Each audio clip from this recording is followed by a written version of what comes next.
What's up guys, it's Sava with SOS Kitchen and today we're making Pollo Guisado or Mexican chicken stew. This recipe is one that I came up with after my boyfriend was longing for the stew made by his grandma, and when he tasted it, he said it was just like his abuela's, which is just about the best compliment you can get. As always, the recipe and ingredients will be in the description box below. To start, we're going to cut up some vegetables. I'm using some red pepper and just slicing it into bite-sized pieces. I'm also cutting up 1.5 onions because they were tiny, and slicing up some garlic. Next, I'll dice the potatoes into about 1.5 inch pieces. In a pan over medium heat, add some oil and let it get hot. I'm adding in my chicken skin side down to sear it and give it some color.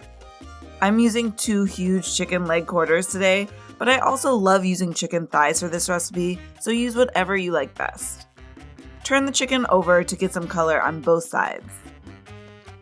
Once the chicken is browned, take it out of the pan and put it to the side. It's definitely not cooked through yet, but we want that color and flavor that browning gives. Into the same pan, add your veggies. I did not need to add any oil here because the chicken rendered out some fat, but I added in the veggies I cut up earlier along with some black pepper and baby carrots, and let everything cook together for about 3 minutes before adding the legs back into the pan along with any juices that they lost. That's free flavor. Nestle them into the pan and then turn down the heat to medium-low. Add in some tomato sauce, I'm using the really plain stuff here, and some water, along with 1 chicken bouillon cube. Next into the pan is some chipotle and adobo sauce.